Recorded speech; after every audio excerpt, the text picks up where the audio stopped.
اعوذ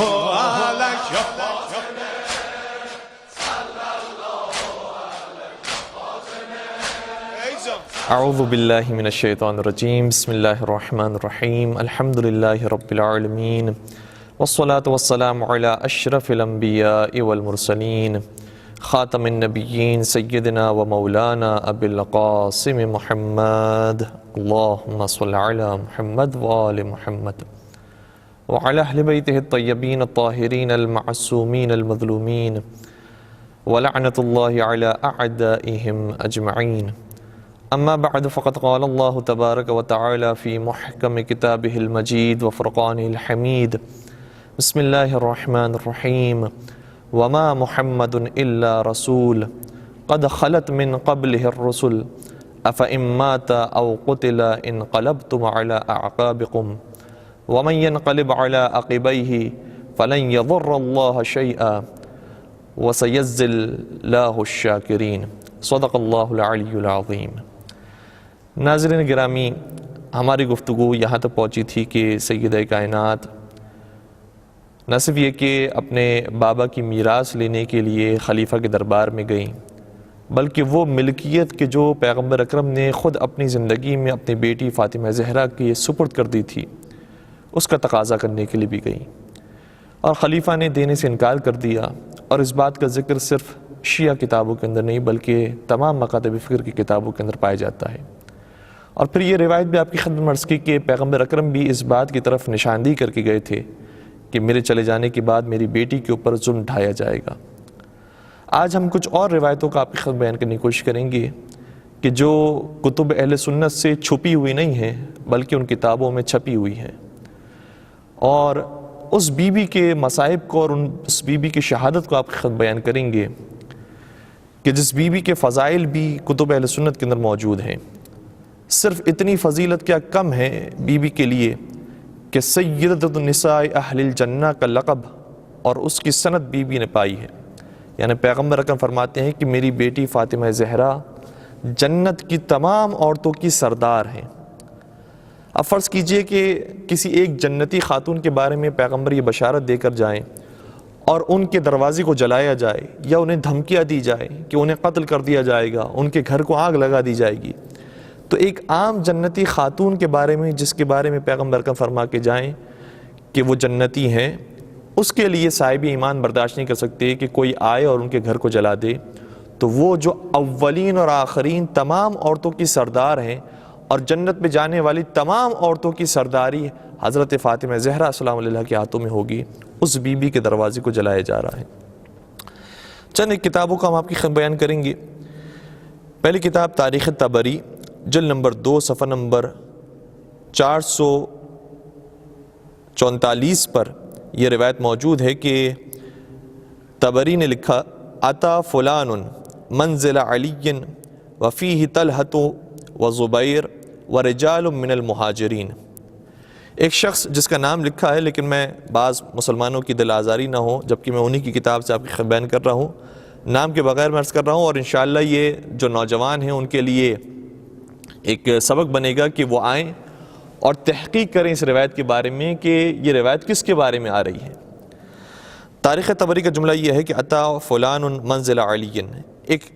شخص جو اپنے آپ کو مسلمان کہتا تھا وہ علی کے گھر پر پہنچا. وفیہ طلحۃ وزبیر، اور اس گھر کے اندر طلحہ اور زبیر موجود تھے. ورجال من المہاجرین، اور مہاجرین میں سے بھی کچھ لوگ موجود تھے. فقال واللہ لا احرقن، خدا کی قسم میں اس کو جلا دوں گا، علیکم تم لوگوں کے اوپر، میں اس گھر کو جلا دوں گا تم لوگوں کے اوپر، او لتخرجن الی البیعہ، یا تم لوگ بیعت کی طرف باہر نکل آؤ. یہ وہ جو فلاں شخص ہے وہ یہ کہہ کر گیا. فخرج علیہ زبیر مسلطا، پھر زبیر خارج ہوئے جہاں پر بیٹھے تھے وہاں سے باہر نکلے جبکہ ان کے ہاتھ میں اسلحہ موجود تھا، بالسیف، سیف کے ساتھ نکلے وہاں سے. فاثر، لیکن جب حملہ کرنا چاہتے تھے تو لڑکھڑا گئے. فسقط السیف، تو تلوار گر گئی من یدہ، ان کے ہاتھوں سے. فوثبوا علیہ فاخذوہ، تو انہوں نے جھپٹا مارا اور ان کے ہاتھوں سے تلوار کو چھین لیا. یہ باقاعدہ جو جملہ موجود ہے یہ بہت خطرناک اور اہم جملہ ہے کہ جس سے اس واقعے کی اہمیت کا اندازہ ہوتا ہے کہ یہ کون ہے کہ جو بنت رسول کے دروازے کو اور علی مرتضیٰ کے دروازے کو اس طرح سے کہہ کے جا رہا ہے کہ میں اس گھر کو جلا دوں گا، جبکہ اس گھر کے اندر صرف اہل بیت کے افراد نہیں بلکہ دیگر صحابہ بھی موجود تھے۔ اس کے علاوہ اسی واقعے کو تقریباً شرح نہج البلاغہ میں ابن ابی الحدید معتزلی نے بھی لکھا ہے، جلد نمبر 1 صفحہ نمبر 164 پر یہ روایت موجود ہے۔ اسی طریقے سے جلد نمبر 2 صفحہ نمبر 45 پر یہ بھی روایت موجود ہے۔ اس کے علاوہ ایک دوسری روایت آپ کی خدمت میں اور بیان کر رہے ہیں جو اس سے بھی زیادہ تعجب آور ہے، وہ یہ ہے کہ وہ جو فلاں شخص ہے وہ کہتا ہے کہ والذی نفس عمر بیدہ، وہ جس کے ہاتھوں میں میری جان ہے، لا تخرجن او لأحرقن علی من فیہا، تم سب باہر نکل آؤ یا میں تم سب کو جلا دیتا ہوں چاہے اس کے اندر کوئی بھی موجود ہو۔ فقیل لہو، تو اسے کہا گیا کہ یا فلانا ان فیہا فاطمہ، اس گھر کے اندر تو فاطمہ موجود ہے۔ فقال وان، چاہے اس گھر کے اندر فاطمہ ہی کیوں نہ موجود ہو میں اس گھر کو جلا دوں گا۔ اور یہ روایت بھی کتب اہل سنت کے اندر موجود ہے، الامامہ والسیاسہ جلد نمبر 1 صفحہ نمبر 12 پر، اور اعلام النساء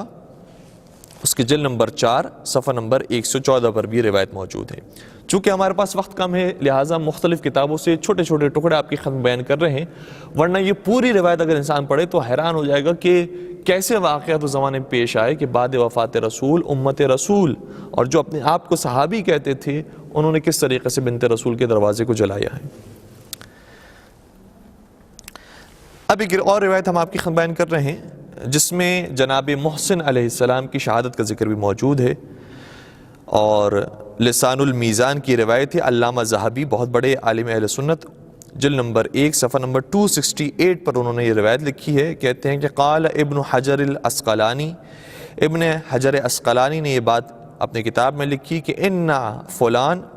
رفض فاطمہ، کہ فلاں شخص نے فاطمہ زہرا سلام اللہ علیہا پر تعزیانہ مارا، حتی اسقطت بمحسن، یہاں تک کہ جناب محسن ساقط ہو گئے اور ان کی شہادت واقع ہو گئی۔ اللہ اکبر۔ یہ واقعاً ایسے واقعات ہیں کہ جس کو بیان کرتے ہوئے آدمی کانپتا ہے کہ میں کس بیوی کے بارے میں یہ جملے آپ کی خدمت بیان کر رہا ہوں، اور عام طور پر شہادت کو کھول کر ہمارے یہاں بیان نہیں کیا تھا، اور اچھی بات بھی ہے کہ چونکہ وہ پاک اور مقدس ہستیاں ہیں اس طریقے سے وضاحت کے ساتھ بیان نہیں ہونا چاہیے، لیکن ہمارا مقصد چونکہ علم حاصل کرنا بھی ہے اور علم بانٹنا بھی ہے، اس لیے ہم ان روایتوں کو آپ کی خدمت میں لفظ بلفظ پیش کر رہے ہیں۔ ایک اور کتاب الملل والنحل کے اندر شہرستانی جن کی کتاب ہے جلد نمبر 1 صفحہ نمبر 57 پر انہوں نے یہ بات لکھی کہ عن الجاحظ، جاحظ یہ بیان کرتے ہیں، جاحظ خود بھی عالم اہل سنت تھے، کہ ان فلاں ضرب بطن فاطمہ علیہ السلام، فلاں شخص نے فاطمہ زہرا سلام اللہ علیہا کے شکم پر ضربت ماری، یوم البیعہ،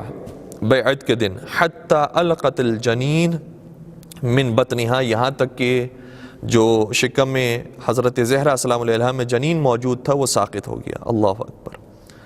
وکان فلاں یصیح، اور فلاں جو شخص تھا وہ چیخ رہا تھا اور یہ اعلان کر رہا تھا کہ احرقوا دارہا بمن فیہا، جلا دو اس دروازے کو، اس در کو جلا دو، اس گھر کو جلا دو، جو کچھ اس گھر کے اندر ہے ان تمام کے ساتھ۔ وما كان في الدار غير علي وفاطمة والحسن والحسین وزینب علیہم السلام، اور اس گھر میں کون موجود تھا؟ کوئی موجود نہیں تھا سوائے علی مرتضیٰ کے، فاطمہ زہرا کے، امام حسن کے، امام حسین کے، اور حضرت زینب کبریٰ سلام اللہ علیہا کے۔ اللہ اکبر۔ بس ایک اور روایت آپ کی خدمت بیان کریں اور ہمارا وقت